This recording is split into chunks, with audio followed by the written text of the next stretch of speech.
Kembali lagi bersama Steven pada kali ini, dan tanpa berpanjang lebar kita akan mempelajari poin utamanya. Poin utama hari ini adalah asal muasal sebuah chords. Semoga setelah menonton video ini kalian bisa membuat chord-chord baru, inovasi berbentuk yang baru, sehingga permainan musik kalian lebih berwarna lagi. Oke, sekarang kita lanjutkan chord. Chord itu apa sih artinya? Chord adalah kumpulan dari 3 nada sampai maksimal 6 nada, dan kemudian digabungkan tuh menjadi satu bentuk. Nah, satu bentuk ini adalah yang kita namakan sebuah chord. Sampai sini paham ya?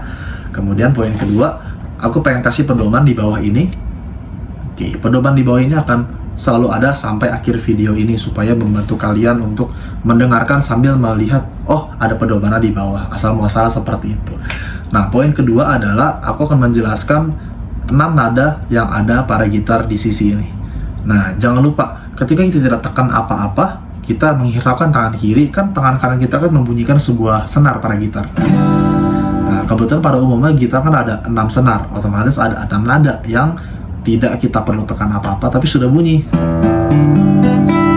Nah, kalian harus tahu dulu tuh 6 nada itu ada apa aja. Ketika kalian sudah tahu 6 nada di gitar kalian tanpa harus tekan dengan tangan kiri, ditambah dengan panduan yang di bawah, seharusnya kalian mengerti cara membentuk sebuah chord. Dan pertanyaannya kadang, kok bisa sih bentuk chordnya seperti itu? Kenapa nggak begini? Kenapa nggak begitu? Gitu kan?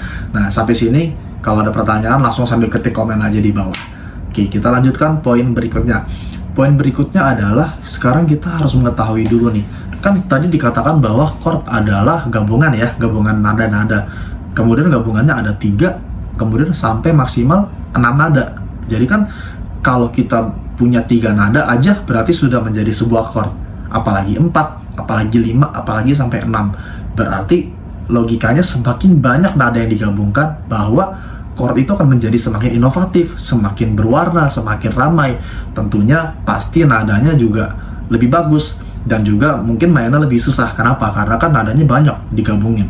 Sedangkan kalau jari kita cuma 5, gimana cara gabungin 6 nada gitu? Apakah pakai tangan kanan juga gitu kan kalau di gitar ya? Kalau piano mungkin bisa digabungin dengan 10 jari gitu. Tapi kan tentunya tidak akan keluar dari teori tersebut bahwa maksimal hanya 6 nada ketika kita pengen membuat chord.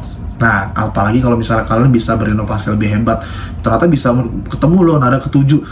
Itu tidak akan salah. Jadi pada umumnya kalian harus ketahui dulu ya 3-6 nada itu. Oke. Kemudian, nah kita akan bertanya-tanya bagaimana cara membuat chords. Kan chord itu banyak banget jenisnya.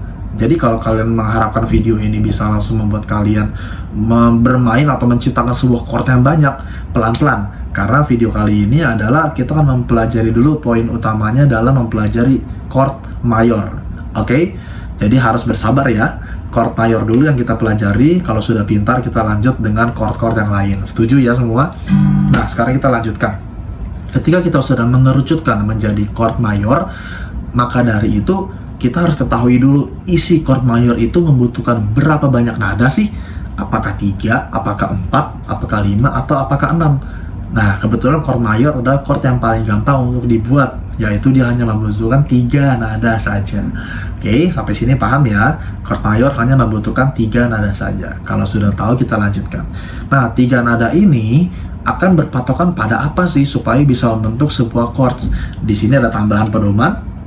Nah, jadi sekarang udah ada 2 pedoman ya. Nah, pedoman bawah untuk yang basic, pedoman atas adalah cara membuat atau akhirnya bisa menciptakan sebuah chords gitu ya. Nah, pedoman kedua yang akan kita bahas yang di atas ini. Pedoman kedua ini adalah rumus dasar dari tangga nada diatonis. Tangga nada diatonis itu adalah 7 nada atau rumus-rumus yang digabungkan menjadi 7 nada yang valid. Jadi ketika kalian memakai rumus yang di konsep panduan kedua, itu akan selalu valid nada-nadanya. Nah, sekarang kita akan bahas itu ya. Cara membuat chord mayor. Yang paling simpel apa sih? Mungkin chord mayor kan ya banyak banget nih, ada chord D mayor lah, G mayor, atau A mayor. Pokoknya yang kita tahu sebutin ya udah itu bisa jadi chord mayor. Nah, kita pelajari dulu aja chord C mayor. Oke? Ketika kita sudah tahu apa yang mau kita ketahui, kenapa bisa membentuk chord mayor atau chord C mayor, nah asal muasalnya seperti ini. Untuk membuat chord mayor, kalian harus mengambil nada 1, nada 3, dan nada kelima. dari sebuah panduan kedua ini, panduan dua yang di atas. Nah, panduan ini kan harus membuat valid dulu nih nada C-nya. Ketika kalian tidak valid nada C-nya, berarti kalian tidak tahu 135-nya C itu apa, atau jangan-jangan hitungan kalian salah. Kalau hitungan kalian salah, maka dari itu berarti C kalian akan tidak valid dan chord C-nya mungkin bentuknya aneh. Even suaranya pun juga akan aneh. Nah, bagaimana cara menghitung nada-nada yang ada di sini? Kita gabungkan panduan satu dan panduan kedua. Panduan satu itu adalah nada-nada dari semua yang ada pada sebuah musik, ya. Jadi dari C kemudian ke C crash atau C sharp itu ada jaraknya nih, jaraknya hanya setengah. Nah, dari C sharp ke D itu juga setengah. Dari D ke D sharp itu juga setengah. Jadi semuanya yang ada di panduan bawah itu semuanya setengah. Oke, jaraknya hanya setengah. Nah, sekarang sudah tahu kan di atasnya kok. Nah, aku udah mulai kebaca nih, ada satu, ada satu, ada setengah, ada satu, ada satu, ada satu, dan ada setengah. Nah, itu berdasarkan panduan yang paling bawah. Sekarang ingat, kita pengen membuat chord C mayor. C mayor kita membutuhkan nada 1, 3, 5. Oke, tapi kan masih kosong nih ya, di atasnya 135-nya kan. Sekarang kita ketahui dulu. Kalau kita taruh C di sini, C yang naik 1, kalian bisa lihat di bawah ya, ini akan menjadi nada D. Oke, kalau D naik 1 lagi akan menjadi nada E. Kalau E naik setengah akan menjadi nada F. Kalau F naik 1 lagi akan menjadi nada G. G naik 1 lagi akan menjadi nada A. Dan A naik 1 lagi menjadi nada B.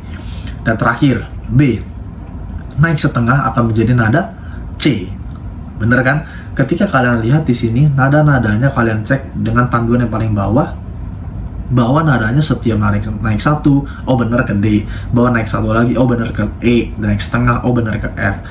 Nah, sekarang kita sudah ketemu nih tangga nada C untuk membuat sebuah chord C mayor.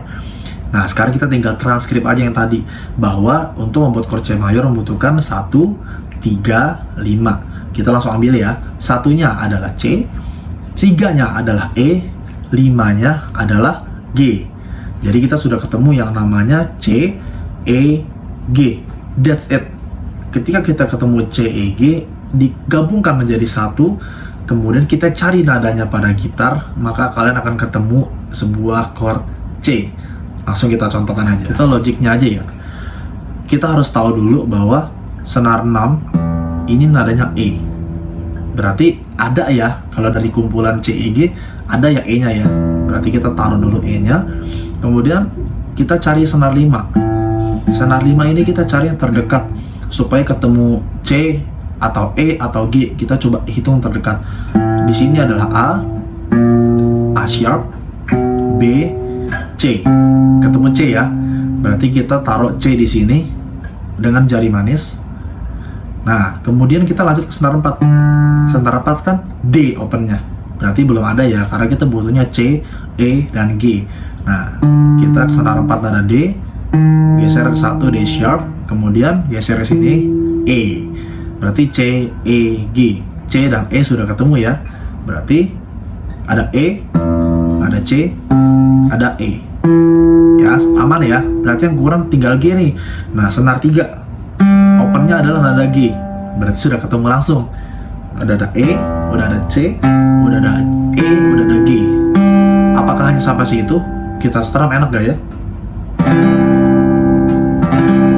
Kayaknya masih terlalu low kan?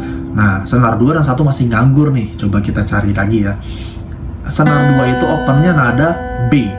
Ketika kita taruh di sini, kita ketemu C lagi langsung. Apa salahnya ketika kita punya C lagi? Kayaknya suara C-nya kan lebih bagus. Kita coba strum ya. Dari 6 sampai 5. Better ya, lebih bagus ya. Nah, senar 1 ini kita cek ya, daripada nganggur, sayang, coba aja kita hitung. Senar 1 opennya adalah E. Kebetulan langsung E lagi. Jadi udah punya C, udah punya E, sudah punya G. Banyak double-nya dong. Nggak apa-apa, semakin kalian punya banyak double nada yang tergabung, akan menjadi bagus gitu kan. Apalagi cuma 3 nada, kalian tapi udah punya double-nya banyak. Jadi kan nggak usah susah-susah nyarinya gitu kan. Kita cek ya dari senar 6 sampai 1. Ini punya nada E, C, E, G atau C, E, G. Kita strum. Sudah lebih ramai kan? Tapi ternyata ada satu rule loh yang kalian jangan sampai mainin ini. Kenapa?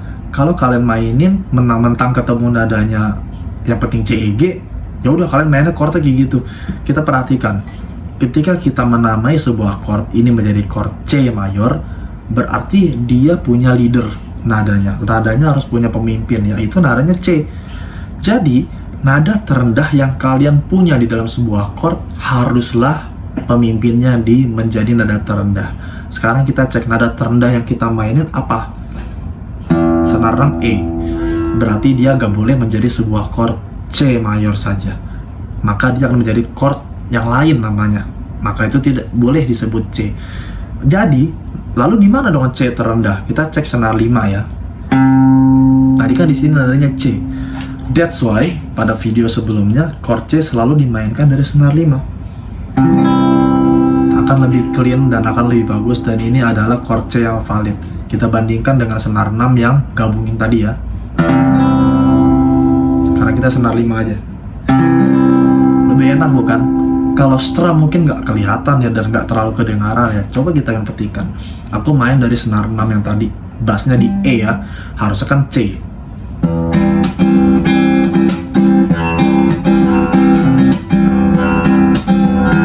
Aneh kan? Kok chord C-nya begitu kan? Nah, sekarang kita coba aja cek bass terendah adalah senar 5 tadi kan.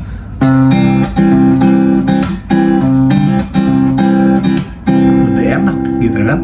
Nah, jadi ketika kalian membentuk sebuah chord, nadanya udah ketemu, nada 3 nadanya nih, 1, 3, 5-nya.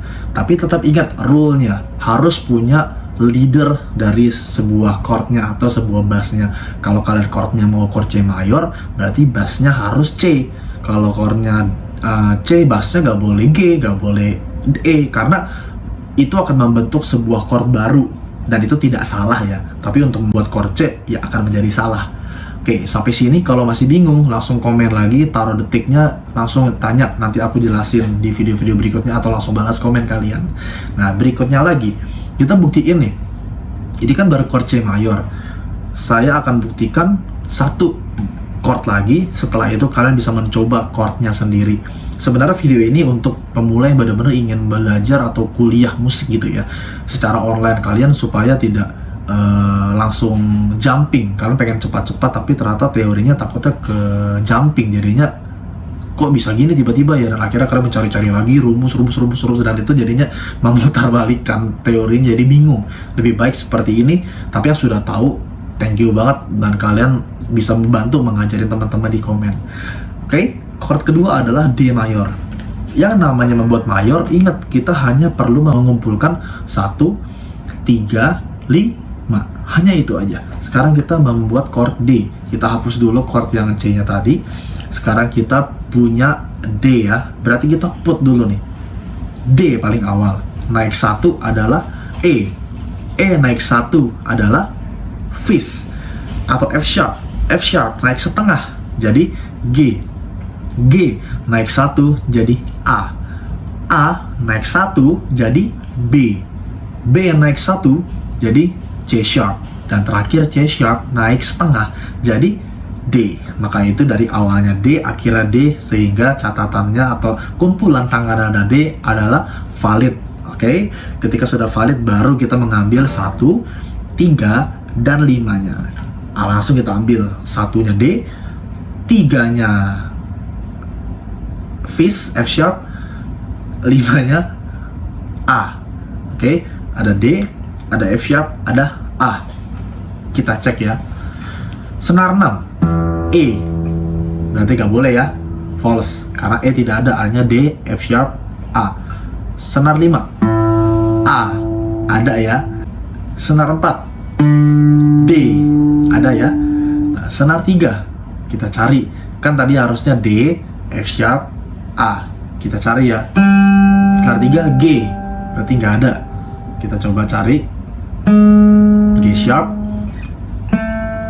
A, ada nih D, F sharp, A. Berarti lanjut ke senar 2. Senar 2 opennya B, tidak ada. Dihitung dulu C, C sharp, kemudian D. Nah, berarti sudah ada ya di sini ya.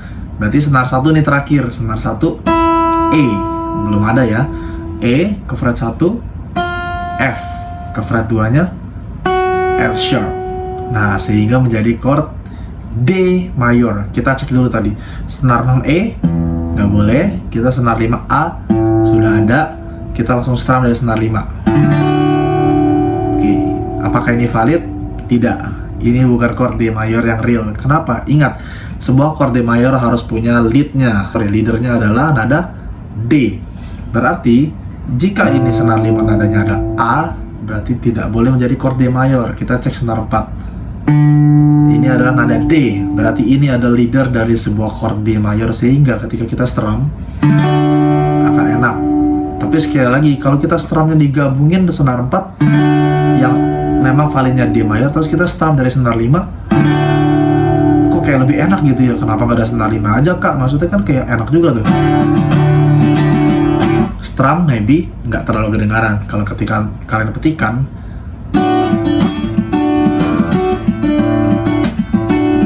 tidak se-pure ini.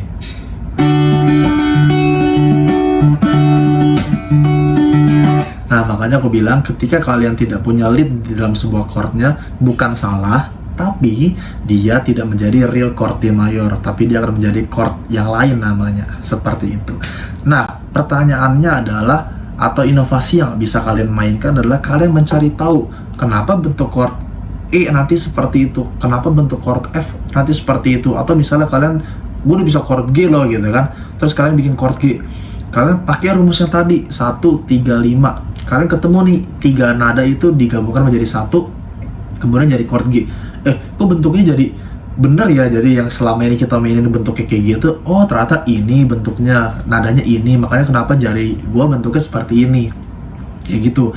Nah, kemudian juga nantinya kalian akan membentuk sebuah chord C yang baru, yang biasanya C di sini kan ada yang namanya kayak chord gantung gitu ya. Berarti ini juga apakah jangan-jangan cuman CEG juga 135-nya?